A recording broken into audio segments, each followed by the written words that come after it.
Assalamualaikum warahmatullahi wabarakatuh. Assalamualaikum warahmatullahi wabarakatuh. Izin bertanya Bu ya, saya baru tahu ada pesantren lintas agama dari media sosial. Pesantren tersebut baru didirikan setahun yang lalu di Kediri, Jawa Timur.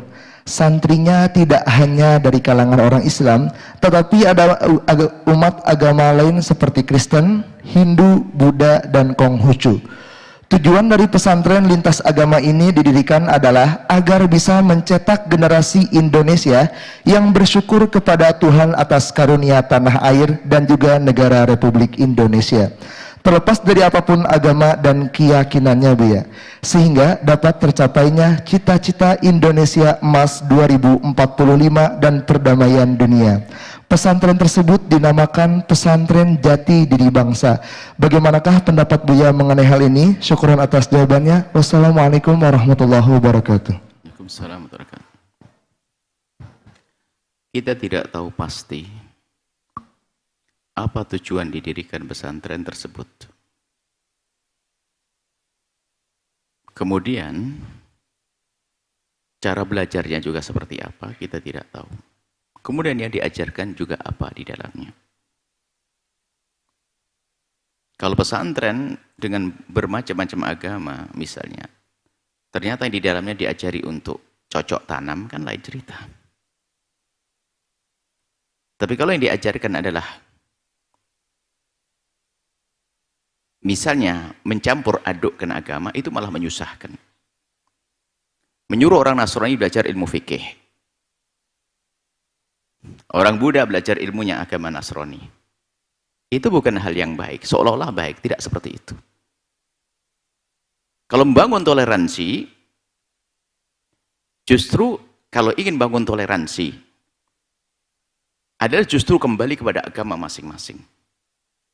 Kita sebagai seorang muslim, nggak usah diragukan lagi, bahasanya sangat tolerir. Dan mayoritas negeri kita adalah kaum muslimin. Jadi kalau ingin membangun toleransi, kebersamaan adalah cukup kita kembali kepada agama kita. Bahwa agama kita adalah lakum dinukum waliyatin. Agama yang indah di dalam Islam, indah. Dan tentunya agama Nasrani, kalau memang mereka punya prinsip yang serupa bahwasanya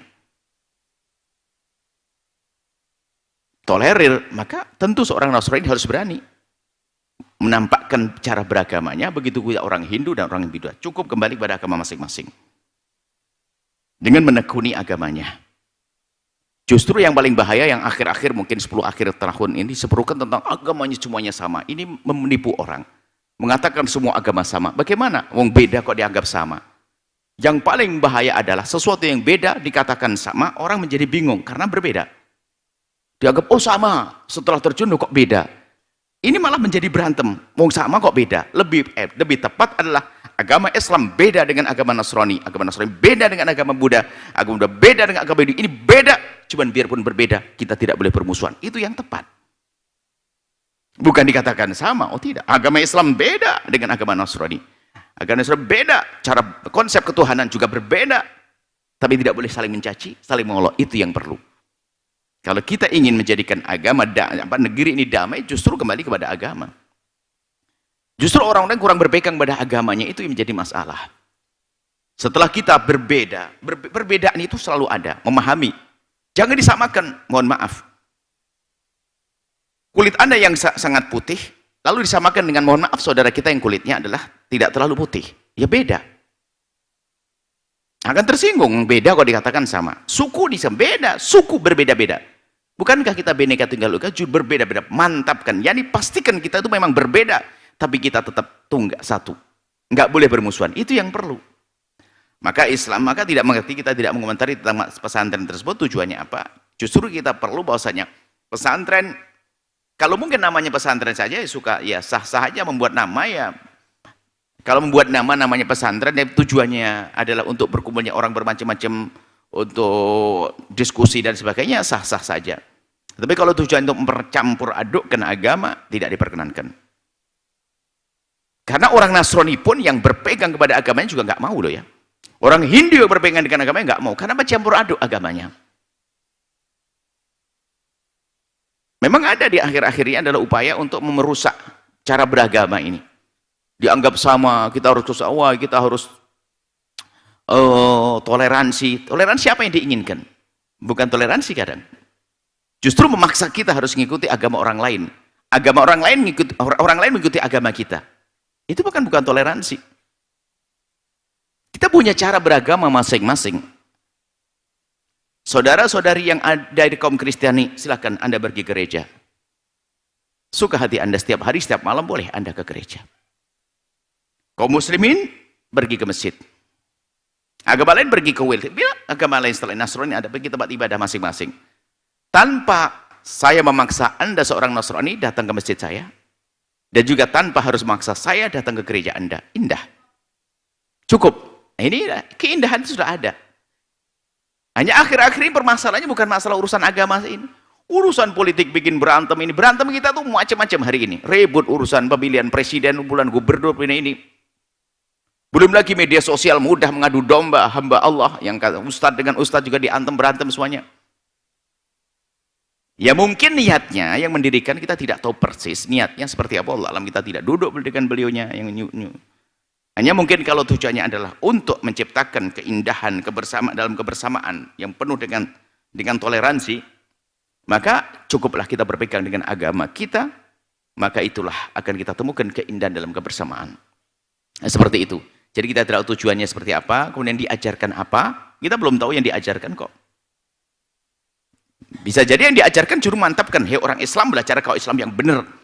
Bahwasanya ini agama ini adalah tidak benar. Hei Nasrani, yakini agamamu begini. Bisa jadi begitu kami tidak tahu, maka kami tidak mengomentari itu. Hanya kalau tujuannya adalah untuk menciptakan keindahan dalam kebersamaan, adalah bukan harus di dalam kita itu sama dalam beragama.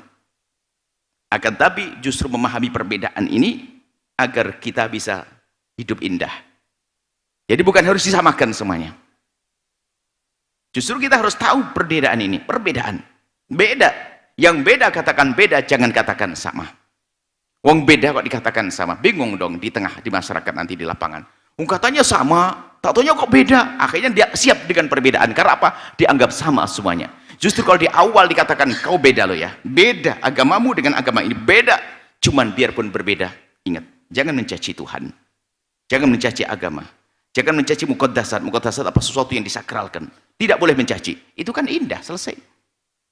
Itu yang diajarkan oleh Islam. Tidak boleh kita mencaci sesembahan orang lain sekalipun, nggak boleh. Biarpun batil menurut keyakinan kita, nggak boleh mencaci. La tasubul ladzina yad'una min dunillah itu kan ada. Tidak boleh kita mencaci. Indah yang ada dalam Islam. Itu saja, mohon maaf kami tidak tahu betul. Nanti insya Allah kalau pas ke diri kita akan mampir mau lihat seperti apa. Kita tidak suudzon kepada orang berniat baik, akan tapi yang kami sampaikan adalah mungkin rambu-rambu secara umum bagi siapapun yang ingin membuat perdamaian antara agama-agama, justru semua berpegang, bukan istilah pluralisme dan sebagainya, tidak. Pluralisme itu maknanya adalah benar bagaimana kita menyadari dalam kebersamaan adanya perbedaan dalam kebersamaan, bukan disamakan. Memahami perbedaan. Kemudian setelah memahami perbedaan, hidup bersama. Yang kita ada saat memberi dan saat menerima dan seterusnya. Itulah keindahan yang diajarkan oleh baginda Nabi Muhammad sallallahu alaihi wasallam. Wallahu a'lam bissawab. Masya Allah, syukran Buya atas jawabannya. Baik, selanjutnya kami akan memberikan kesempatan untuk hadirin jamaah yang ingin bertanya kepada guru kita tercinta Buya Yahya dengan satu orang satu pertanyaan, dimulai dengan salam dan salawat. Kami mulai dari jamaah laki-laki terlebih dahulu. Kami persilakan. Assalamualaikum warahmatullahi wabarakatuh. Wassalamualaikum warahmatullahi wabarakatuh. Allahumma sholli ala sayyidina Muhammad wa ala sayyidina Muhammad. Wassalamualaikum. Izin bertanya Buya. Tadi terkait penggunaan emas untuk kaum laki-laki Buya. Kalau seandainya itu termasuk juga apakah itu cincin pernikahan Buya? Karena saya bersyukur Buya, Allah mempertemukan saya dengan Buya hari ini. Karena saya sudah 23 tahun dan sampai saat ini juga masih menggunakan Buya. Karena pada saat pernikahan itu memang disaksikan oleh beberapa ulama juga Buya. Jadi saya waktu itu memang sampai saat ini menganggap itu tidak ada masalah Buya gitu. Nah, saya bertemu dengan Buya hari ini mengingatkan saya apakah itu juga termasuk cincin ikatan pernikahan juga termasuk di dalamnya Buya. Terima kasih Buya, mohon penjelasan dan petunjuknya Buya. Assalamualaikum warahmatullahi wabarakatuh. Assalamualaikum. Sebaik-baik orang adalah orang seperti Anda ini. Tidak ragu menyadari kesalahan. Itu yang mahal. Repotnya manusia itu banyak berhujah. Ah, kok begitu saja. Tapi Anda dengan keinsyafan malah berani bertanya. Padahal Anda sudah tahu jawabannya. Kan begitu? Nah, ini adalah istimewa. Orang nggak? Ini orang istimewa. Sama, kalau nanti harus Anda cincin pernikahan apapun, cincin pernikahan cincin ini. Selagi adalah emas, Anda tidak boleh menggunakannya. Kalau sudah menggunakan, Allah Maha Kasih, mohon ampun, selesai, tanggalkan, kasihkan istri. Kalau mungkin pengen ke depan, kalau budaya cicir cincin itu sebenarnya cicir hadiah, tukar hadiah kan, tukar cincin. Tanpa harus memasangkan sebelum pernikahan ya, waktu menikah. Cuman ya nanti kaum wanitanya memberikan cincin perak. Bagi pria kan boleh, bahkan dianjurkan pakai perak. Nah, perak sama cincin. Kalau kurang mahal perak ya kasih mata. Matanya zamrud atau apa gitu ya. Jadi bisa cantik, bisa indah. Lakinya tidak dosa. Kalau laki-laki memberikan kaum pria, kaum wanitanya adalah emas, ya memang seperti itu. Jadi termasuk cincin pernikahan atau yang lainnya bagi kaum pria adalah tidak diperkenankan. Dan Allah Maha Pengasih, siapapun yang saat ini masih menggunakan emas, kaum pria menggunakan cincin emas atau yang lainnya, tinggal meletakkan, jadikan uang, bisa modal untuk bisnis, nanti insya Allah bakal berkah usahanya. Dan sebaik-baik orang seperti penanya tadi, indah. Kenapa Ong? Kebenaran, ya sudah selesai. Kan bisa pakai cincin yang lainnya, ada perak. Kalau perak sunnah, selain perak adalah mubah, kalau emas adalah haram. Baik seperti itu, insya Allah. Semoga Allah menjaga kita semuanya. Dan semoga Allah memberikan pada kita keinsyafan di saat kita melakukan kesalahan, bergegas untuk menyadari dan mohon ampun kepada Allah, dan setelah itu mendapatkan pengampunan dari Allah. Wallahu a'lam bissawab. Masya Allah, syukuran Buya atas jawabannya. Baik, selanjutnya kami akan berikan kesempatan untuk jamaah perempuan yang ingin bertanya dengan satu orang satu pertanyaan. Dimulai dengan salam dan salawat terlebih dahulu. Kami persilahkan.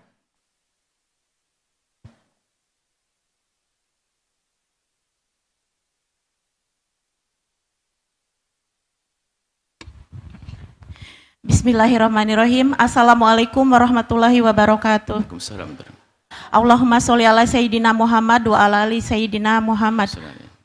Buya, bagaimana hukumnya seorang perempuan bersolawat ditonton, maksudnya didengar dan dilihat oleh kaum laki-laki yang bukan muhrim?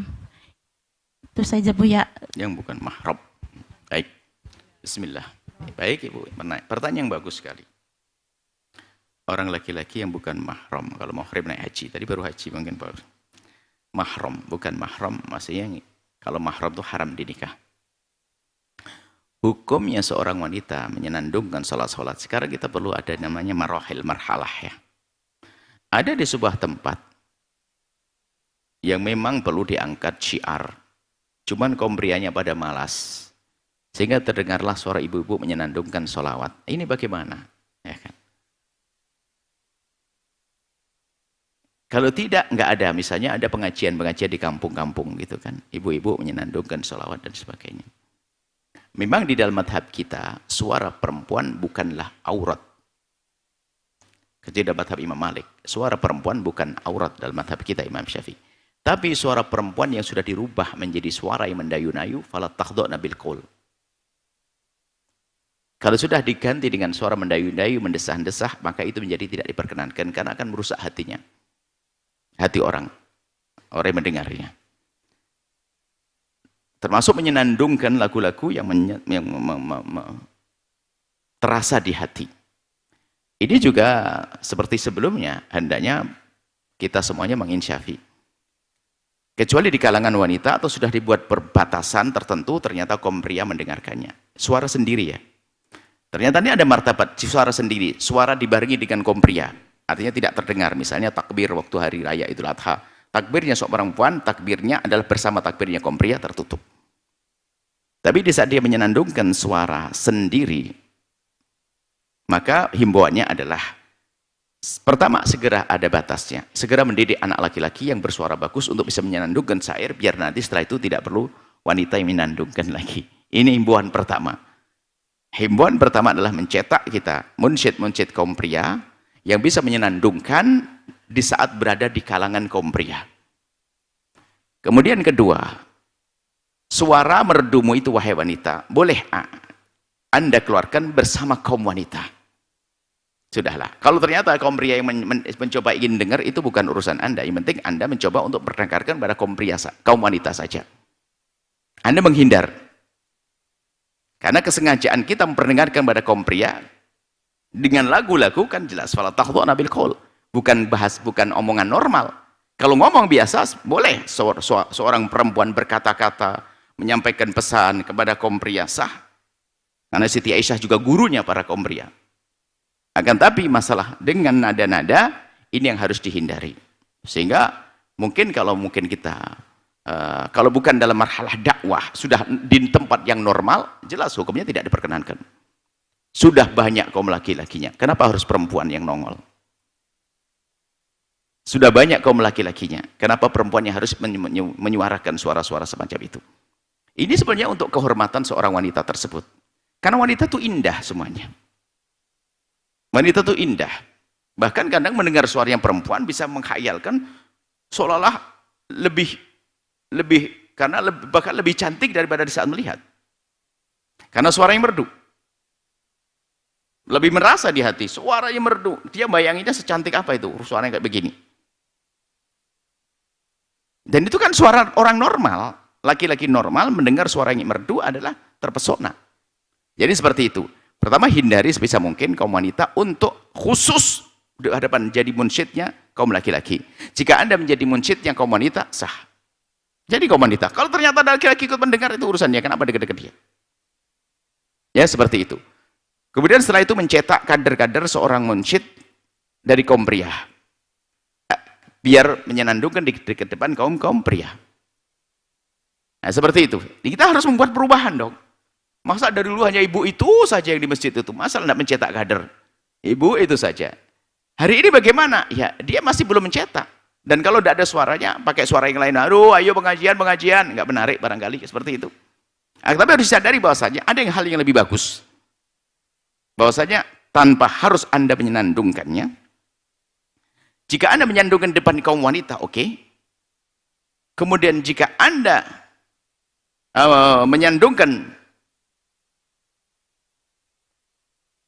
di kaum wanita ya, di depan kaum wanita. Kemudian Anda mencetak kader, berarti ada kemajuan dong. Kader anak-anak agar menyenandungkan syair-syair atau nasyid-nasyid untuk kaum pria. Maka Anda akan menggapai kesempurnaan kebaikan lebih dan lebih dan lebih. Jangan sampai Anda menyerah situ, udah adamu udah mencetak, hanya Anda saja dari dulu. Terus itu tidak ada perubahan dong. Dari awal-awal dakwah bisa jadi itu terjadi, karena di sebuah kampung kita menemukan nggak ada suara di masjid-masjid, nggak ada laki-laki yang nggak ada. Harus ibu-ibu itu yang undang pengajian, sholawatan, agar orang pada datang. Maka ini mesti harus ada batasnya, setahun kayak 2 tahun. Dalam masa marhalah, fase-fase, sampai pada kesempurnaan bahwasanya yang menyenandungkan syair adalah kaum pria. Jika ada kaum wanita menyenandungkan syair di kalangan kaum wanita, bukan sebuah darurat seorang wanita selagi masih ada laki-laki. Bukan sebuah darurat. Maka hendaknya Anda menghindar dari itu semuanya. Ini untuk menggapai sebuah kemuliaan. Seperti itu wahai ibu yang solehah. Suaramu adalah untuk suamimu. Suaramu adalah untuk sahabat-sahabat wanitamu. Bukan untuk diobral di depan kaum pria. Semoga Allah menjaga semuanya. Memuliakan semuanya. Dunia hingga di akhirat. Wallahu a'lam bishawab. Baik, Masya Allah, syukran Buya atas jawaban. Baik, saatnya nampaknya telah masuk satu penelpon. Kita sapa terlebih dahulu. Assalamualaikum. Waalaikumsalam. Mari salawatnya terlebih dahulu, Ibu. Allahumma sholli ala Sayyidina Muhammad wa ala ali Sayyidina Muhammad. Allahumma sholli alaihi. Baik, Anda dapat bertanya langsung kepada guru kita tercinta, Buya Yahya. Assalamualaikum Buya. Waalaikumsalam warahmatullahi wabarakatuh. Buya, afwan izin bertanya. Untuk menutup aurat lidaku dalam sholat wajib, akan tetapi mayoritas sekarang tidak menutup dagunya. Cara mengingatkannya bagaimana Buya? Satu pertanyaan lagi Buya. Di dalam lingkungan masyarakat terdapat agama selain Islam pas bulan Ramadan. Selain Islam, pas bulan Ramadan tiba pasti ada yang membangunkan sahur. Cara toleransinya bagaimana Buya jika agama selain Islam tersebut merasa terganggu atas hal tersebut? Syukran Buya. Baik, maafkan sama-sama, Masya Allah. apa tadi yang pertama? Dagu. Betul, selagi di dalam melakukan sholat, seorang wanita harus menutup auratnya. Aurat di dalam sholat seorang wanita adalah sekujur tubuhnya kecuali wajah dan telapak tangan.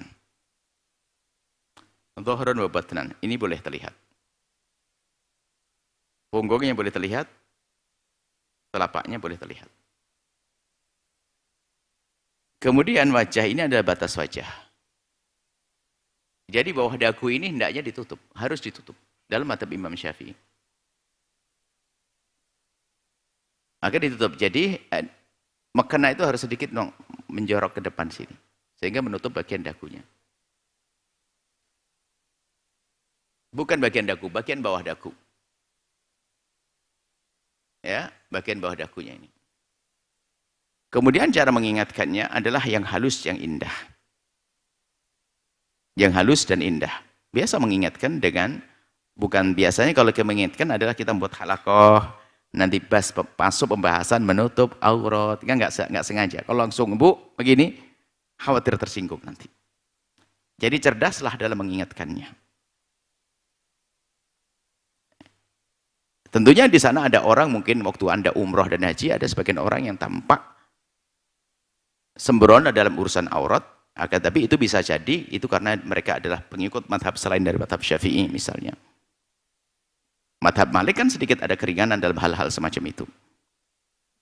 Baik, apalagi orang-orang yang mungkin orang tua, orang sepuh itu untuk menjaga auratnya kadang karena sudah tangannya pun tidak kuat untuk mengikat dan sebagainya. Baik, intinya semacam itu Anda harus mengingatkan dengan halus, mengingatkan dengan baik, dengan cara yang lembut, pakai surat, mohon maaf, kasih gambar, atau mengingatkannya pakai mekena, kasih mekena yang begitulah. Mengingatkan dok, ngomong dok, atau mekenanya sudah tahu robek, ditutup susah-susah, ngingetin. Dia akan ngomong, iya mekenamu bagus, mekenaku jelek. Kan bisa ngomong gitu. Jadi kalau mengingatkan kita tentunya dengan bermacam-macam cara, ya menjadi sebab orang itu bisa nerima. Adapun yang kedua, jika waktu sahur, membangunkan sahur, kalau di Jawa Barat namanya obrok, kalau di Jawa Timur namanya ronda. Ronda malam-malam itu. Untuk membangunkan. Nah tentunya kita harus menjaga. Paling tidak silaturahmi dulu kepada tetangga yang non-muslim. Minta izin seperti apa. Karena nggak boleh kita mengganggu siapapun. Membangunkan tidak harus pakai rame-rame semacam itu kok. Ya, cuman kadang-kadang ini budaya ini adalah tidak diiringi dengan tarbiyah, dengan pendidikan. Mau tidur sudah dibanguni. Obroknya rondanya jam 1. Baru mau tidur dibanguni, jedar.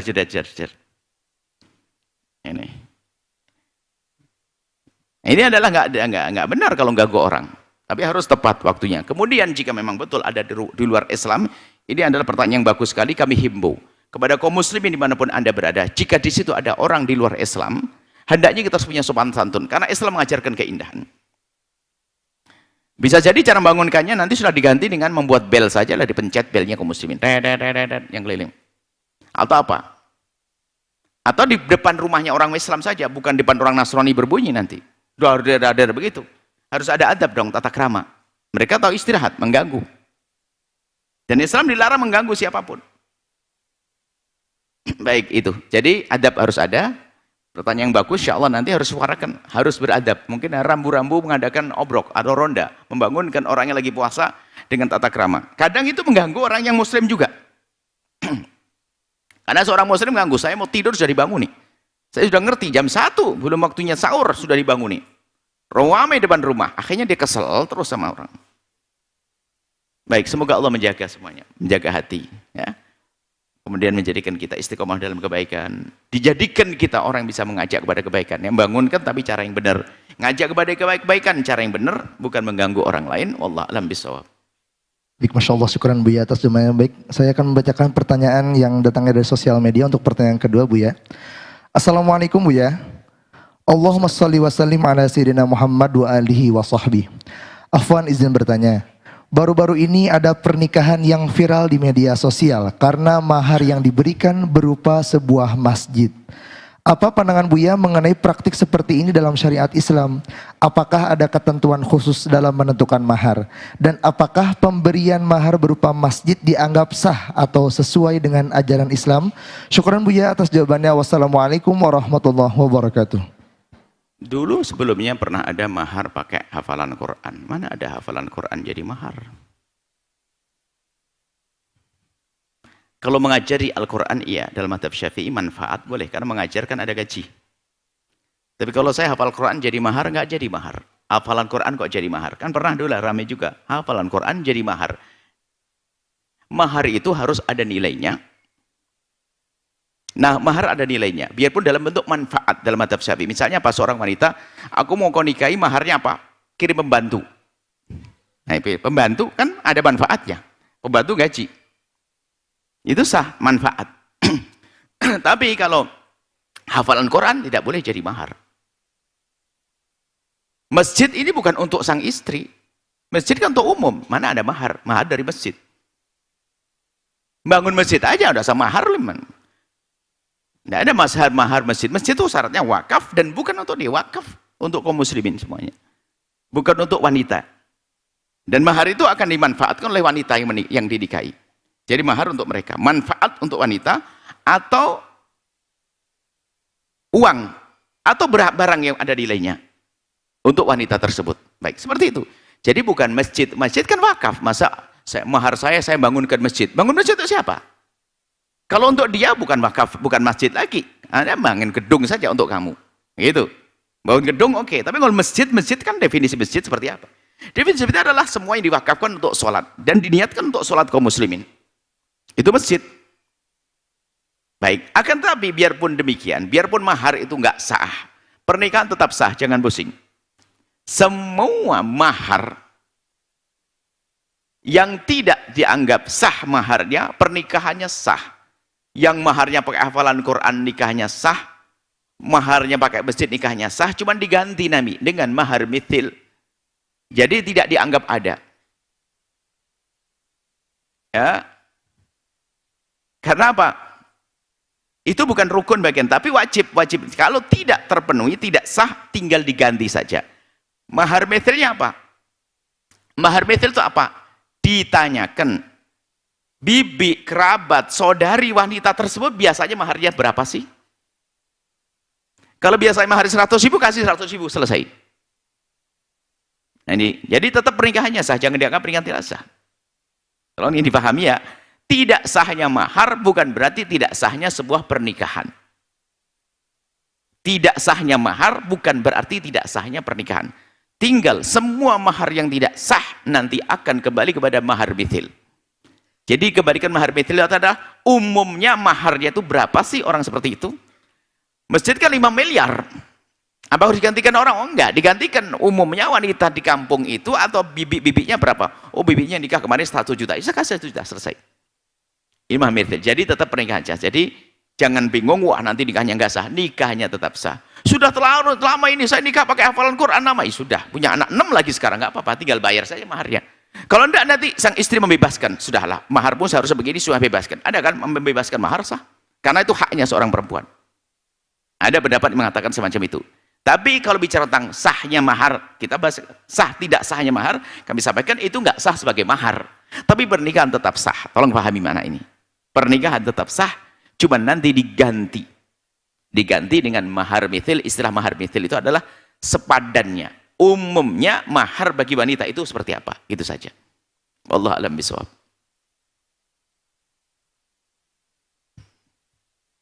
Masya Allah, syukran Buya atas jawabannya. Buya, kami akan membacakan pertanyaan yang datangnya dari sosial media untuk pertanyaan ketiga Buya. Assalamualaikum Buya, saya hamba Allah mau bertanya. Istri saya saat ini jadi ibu susu dari anak perempuan orang lain. Tetapi istri saya belum pernah hamil. Namun karena pengaruh dari obat, akhirnya istri saya memiliki air susu. Yang mau saya tanyakan, bagaimana kemahroman hubungan saya dengan anak yang istri saya susui tersebut Buya? Wassalamualaikum warahmatullahi wabarakatuh.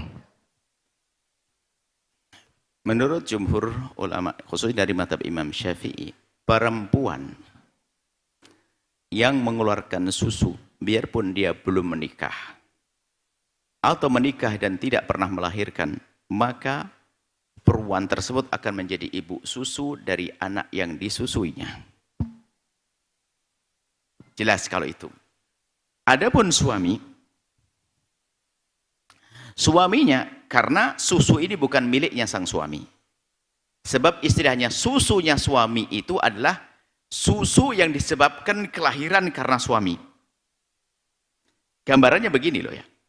Ayah susu itu adalah jika anak tersebut menyusu pada seorang perempuan yang punya susu, dan sebab susunya ini ada karena melahirkan dari suami tersebut. Mohon maaf.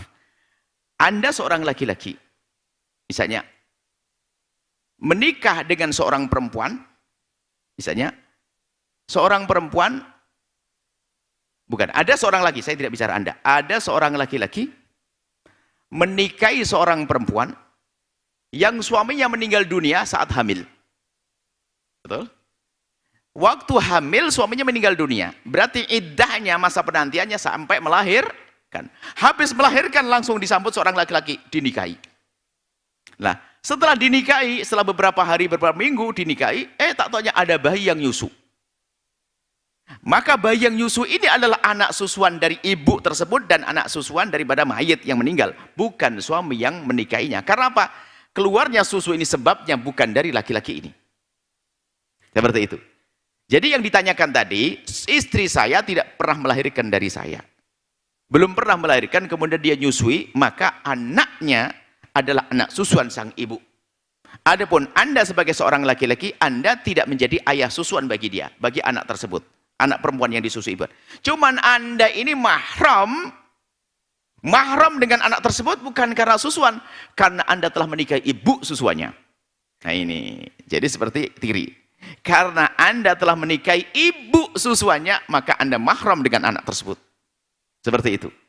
Adapun anak tersebut akan mahram kepada istri Anda, mahram susu, tidak boleh saling menikah. Kemudian dengan anak-anak, dengan bibi-bibi istri Anda, dengan paman istri Anda akan menjadi mahram. Seperti itu ya. Ini adalah yang ada di dalam jumhur ulama, adalah tidak. Ayah Anda tidak menjadi ayah susuan, tapi Anda menjadi semacam ayah tiri, tetap mahram. Mahramnya bukan karena susuan, mahramnya Anda karena Anda menjadi ayah tirinya. Tiri melalui susuan. Sama, jadi kalau Anda menikah dengan seorang perempuan, Anda menikah seorang perempuan, ternyata di situ ada 1000 wanita, anak-anak kecil disusui oleh istri Anda, maka itu semua anak Anda, seperti anak tiri. Itulah. Itu saja insyaallah. Semoga Allah memberikan pemahamannya benar. Wallahu a'lam bishawab.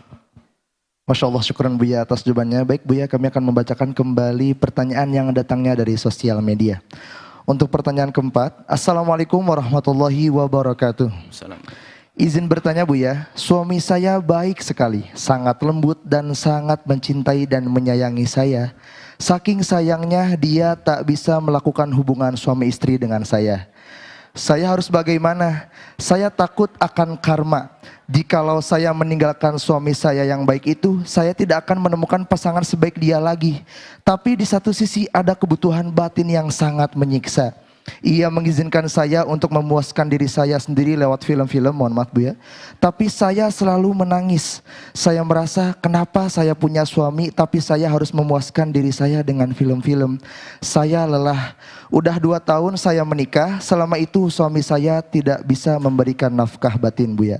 Syukran Bu ya atas jawabannya. Assalamualaikum warahmatullahi wabarakatuh. Assalamualaikum warahmatullahi wabarakatuh. Selagi Anda tidak berbuat zalim, Anda tidak akan dosa, dan tidak ada istilah karma dalam Islam. Islam jangan bicara karma. Orang buat zalim akan dapat hukuman dari Allah, bukan istilah karma. Baik, Anda jika gini loh ya, bagi seorang laki-laki, mohon maaf, jika Anda tidak bisa memuaskan istri Anda, tentu boleh lihat karena apa ini. Karena apa?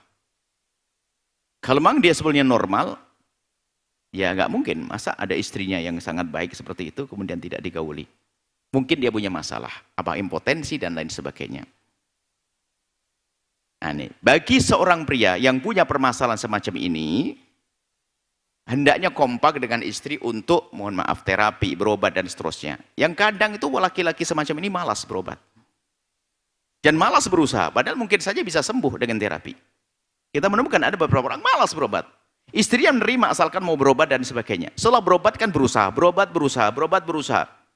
Tapi kalau tanpa ada keinginan berobat, kalau Anda normal, Anda dolim. Anda normal tidak mau menggauli istri, dolim benar. Dolim benar. Seorang laki-laki, dia mampu menggauli, apalagi na'udzubillah malah melakukan cari kesenangan sendiri, seperti istrinya suruh cari kesenangan sendiri, dosa di rumah tangga itu. Dosa di rumah tangga. Mungkin laki-laki tersebut, pria tersebut adalah tidak mampu menggauli istrinya karena satu hal, maka perlu terapi, berobat. Di samping itu sambil berusaha. Nah, dalam usaha menyenangkan istri itu tidak harus dengan itu. Mohon maaf.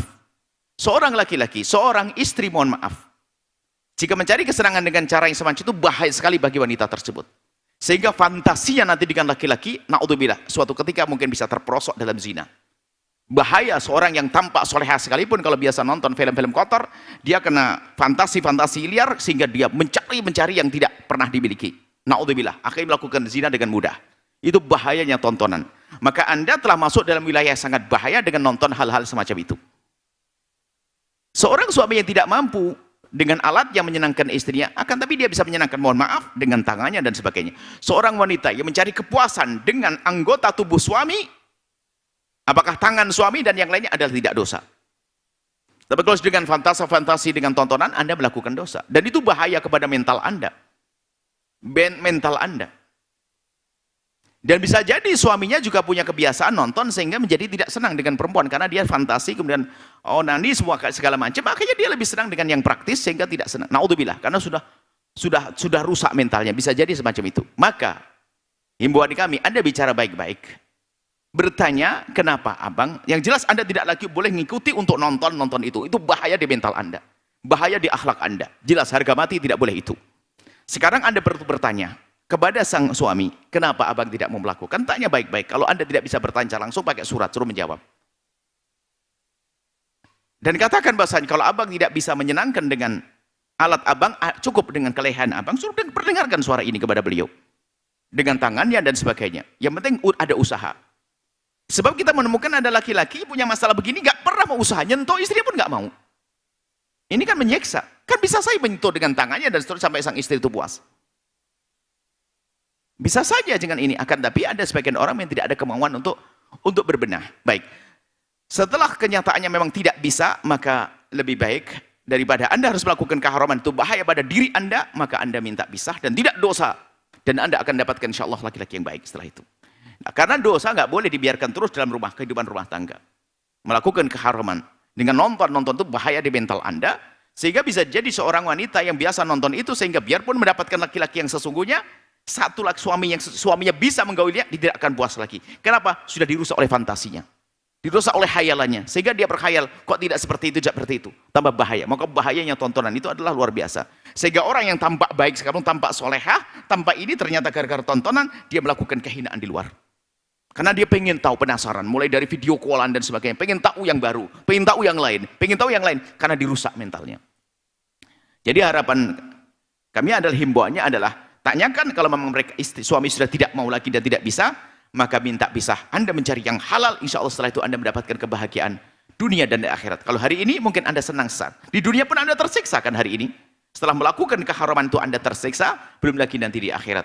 Anda minta cerai dan Anda tidak zalim, tidak usah takut adanya hukuman karena Anda tidak dosa. Setelah itu Anda menikah, insya Allah mendapatkan suami yang baik, yang soleh. Dan hati-hati, hentikan tontonan itu. Jangan mau harga mati, tidak boleh. Karena itu merusak diri Anda, merusak moral Anda di masa yang akan datang. Wallahu a'lam bishawab. Sahabat Al-Bahjah TV, setelah menyaksikan video ini, jangan lupa bersolawat kepada baginda Nabi Muhammad. Shollu ala Nabi Muhammad. Allahumma sholli alaihi wa ala alihi wa sahbihi.